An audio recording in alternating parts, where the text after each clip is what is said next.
Hi everyone, welcome to the Movie Reviewers 100. My name is Scott, also known as CineRam here on YouTube. I do the movie reviews here on Thursdays for this channel. I wanted to talk about a film that I mentioned a couple weeks ago when I reviewed The Tree of Life by Terrence Malick. In the process of talking about that movie, I compared it to a couple other films, one of which was The Thin Red Line, which I reviewed last week. And this week I wanted to talk about the other film that I was comparing it to, which is 2001: A Space Odyssey. This film was released in 1968 and was directed by Stanley Kubrick and co-written by Kubrick and Arthur C. Clarke from a short story that Clarke wrote called The Sentinel. There was a novel called 2001: A Space Odyssey by Clarke, but what happened was Kubrick and Clarke wrote the screenplay based on the short story, and then while Kubrick made the film, Clarke wrote the 2001 novel. So it is not an adaptation of the novel, just the short story, to eliminate any confusion that might be around there. Excuse me, I'm still a little, my throat's still a little scratchy. The story, if you're not familiar with it, is about an expedition to discover the source of an alien artifact. In the year 1999, which in this case would be the future, a object is dug up on the moon by astronauts. And it is basically a tall, black, rectangular object of unknowable material that has been deliberately buried there some 4 million years earlier by something other than human, obviously. And when it is uncovered, the object begins transmitting a signal to the vicinity of Jupiter. So about 18 months later, there is a mission underway on a spaceship called Discovery, traveling to the vicinity of Jupiter to find out where the signal might be transmitting to, and if so, what they might find there in terms of other intelligent life in the universe. That's the objective there.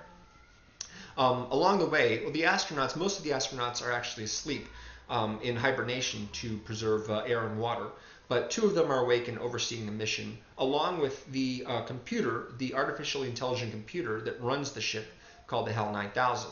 Along the way, they encounter some trouble with their computer, so they talk about dismantling it, but the computer fights back and creates lots of problems for them. And so they have to deal with that in addition to, also completing their mission, which they're not even sure they'll be able to do if the computer is giving them such a hard time with it.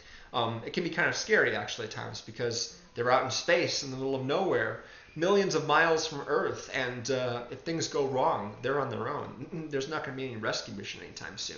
They've been traveling for who knows how long now. So that is the core of the story of 2001. However, that is not ultimately the whole story behind it. There's a larger story being told here. One of the reasons why I compared it to the Tree of Life is because it is a similar structure.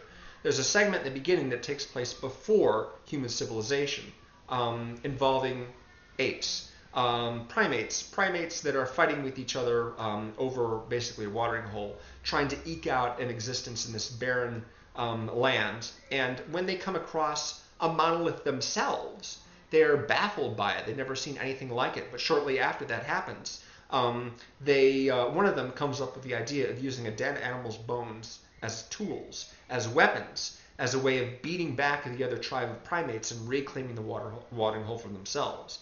The point being is that the monoliths, these big rectangles, are sort of like milestones in the course of human evolution. When mankind ceases simply being an animal operating on instinct and actually starts to reason and think carefully about what he's doing on its way to becoming a higher, more evolved species, mankind. And the monoliths that appear later on in the film are also milestones of a sort, charting, again, mankind's progress to a higher form, which, if you're familiar with the film, might be the Star Child, which appears as sort of a mysterious figure at the very end. A lot of people really didn't understand this movie when it first came out, and I think it was Paul Newman who was at the premiere and said to somebody, "Can someone please tell me what this movie is about?" Because the ending just left so many people baffled. Some people will just enjoy it just because it's so visually exciting. You have that whole slit scan where one of the astronauts is traveling through some sort of portal, and it's all very dazzling, and this was revolutionary for its time. As a matter of fact, the only Academy Award that Stanley Kubrick ever won was not for directing. It was for the special effects. He is credited with special effects supervisor on 2001, and so he won the Oscar that year. And it's funny, not only did he hire a man named Douglas Trumbull to work on the special effects with him for that film, but Douglas Trumbull was also hired by Terrence Malick to do the effects for the Tree of Life, most of which involved the Big Bang and the origins of the universe, the creation of molecular components that comprise our universe now. Funny that. So there's a segment that takes place before human civilization, and there's this sort of very surreal epilogue that takes place after, in which stuff happens that isn't really clearly defined and is widely open to interpretation. But one of my favorite interpretations of this film comes from a guy named Leonard Wheat, who's a scholar and studied the film extensively, and wrote a book called Kubrick's 2001, A Triple Allegory. I've got a link in the description to the Wikipedia segment, which nicely sort of sums up what his theory is. But basically, he wrote about how Kubrick not only was telling the story of the astronauts and about what you see on screen, but in terms of a triple allegory, the film is also symbolically referencing other works of literature. And a clear indication of this comes in the title sequence, when you not only have the word Odyssey in the title 2001: A Space Odyssey, which is a reference to the Odyssey by Homer, which is sort of a sequel to the Iliad, which was the basis for the film Troy. But also the piece of music that's used, the famous 2001 theme as it's commonly known, is actually called Also Spake Zarathustra by Strauss. Is the kind of big crescendoing piece of music that is most commonly associated with a film. As it happens, Strauss wrote this piece because he was inspired by a work of literature called Thus Spake Zarathustra by the philosopher Friedrich Nietzsche. And in that book, Friedrich Nietzsche wrote about how mankind has evolved from ape to human and will one day evolve into a higher being, which he referred to as the Übermensch, or the ultimate human, a species with higher brain function and a greater understanding of the universe, and is just a more advanced version of an intelligent species, more advanced than humans currently are. So Kubrick is obviously a big fan of both of these works of literature, and worked all kinds of references into both these books, as well as more writings by Arthur C. Clarke, into the film. For example, the main character's name is David Bowman. He's one of the astronauts on the Discovery. And as it happens, the main character of the Odyssey is an expert archer, guy who shoots with bows and arrows, a bowman, as it were. Also in the Odyssey, the main character, whose name is Odysseus, that's the Sean Bean character from Troy, he has to fight off a Cyclops, a creature with one eye, and everyone knows that HAL 9000 has one eye. He defeats the Cyclops by sticking in a spear and twisting it, in much the same way that David Bowman sticks a key into each of HAL's memory banks and twists it in order to disable the computer. In that very famous scene right there. So yeah, very, very clever of Kubrick to not only tell a surface story, but also tell other stories symbolically underneath that. It's a really, really interesting book. I read it actually in 2001, 10 years ago, and it's not available at any Chicago library anymore, so I wasn't able to take a look at it again before making this video. But if you check Amazon, you might be able to find a copy of it. It's a fascinating, fascinating read. Now, as to my own opinion of the film, I'd have to say that 2001 isn't my favorite Kubrick film. I'd say there's at least 5 others that I like more than this one, and that's mostly because as a viewing experience, it's sort of lacking for me. It's a slow-moving movie. A lot of the acting is pretty stiff, but that's by design. But still, I find movies like Full Metal Jacket and Paths of Glory and Doctor Strangelove to be a lot more enjoyable just to watch. I enjoy thinking and reading about 2001 and discussing it with people, but not as much actually sitting there and watching it. In fact, I went to a revival screening a couple years ago, and I noticed the effects were a lot really flat compared to more advanced techniques. Motion control photography for spaceship scenes hadn't been invented until Star Wars came out 9 years later. So, but what Kubrick was working with at the time was, groundbreaking, and that's certainly admirable. Though I don't particularly care for the movie just watching it, I certainly do admire it, and it's easy to appreciate how incredible it is in a number of different areas.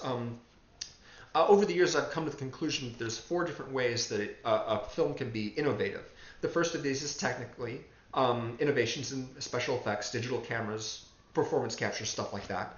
The second of which is stylistic innovation, changes or new ways of shooting, of cutting, of just telling a story visually, the language of cinema being developed over time. The third is structural innovation, that is not telling a story from beginning to end like normal, but moving things around, telling things out of order, but still in a comprehensive way. A good example of this would be Memento, which starts at the beginning and the end of the movie and sort of converges in the middle of the story. And finally, the least common innovation is thematic. There's this saying, there's no new stories, just new ways of telling them. And so this is the rarest of innovations, where new stories are being told versus the usual stories, which are being told with different characters and in different ways, like a good guy trying to stop a bad guy, or someone trying to win the affection of someone else, or someone trying to achieve some goal or project, something like that. These are very common themes. They're present in practically every movie made, and so it's a rare movie that comes out with a theme that's actually different from that. And aside from Citizen Kane by Orson Welles, 2001: A Space Odyssey is the only film that I can think of that is innovative in all 4 of these fields, all 4 of them, which is quite an achievement and certainly worth all the admiration that it gets. And that's not the only reason why it's a masterpiece from Kubrick, and that is the primary reason is because it's so incredibly influential. This movie has so much iconic imagery, and there's so many things that 2001 did first more than any other film. I mean, James Cameron would not have become a director if 2001 hadn't been made. George Lucas probably wouldn't have even tried to make Star Wars if 2001 had been made. Can you imagine what the average summer lineup of movies would look like if 2001 had not been made? It would look completely different than how it does now. Sure, there might be another adaptation of Lord of the Rings, but it might not come for another couple decades in some sort of alternate timeline, if you will. So that is definitely worth admiring. So I like the movie, and yet I'm not crazy about it, but it's certainly worth checking out. And if you're a fan of cinema in any sense, you definitely owe it to yourself to give it a shot. If for no other reason than it's one of the all-time somethings of cinema. I don't know what exactly. It's different. It's unique. It's a one-of-a-kind film, and that I think is just about all that I need to say about it. So thanks very much for watching. Appreciate it. Again, if you want to read more about 2001, I would suggest checking out that book, or you can look at the Wikipedia link. Appreciate you watching, and please, of course, check out the other reviews that are posted here on this channel during the week. Thanks very much. Take it easy.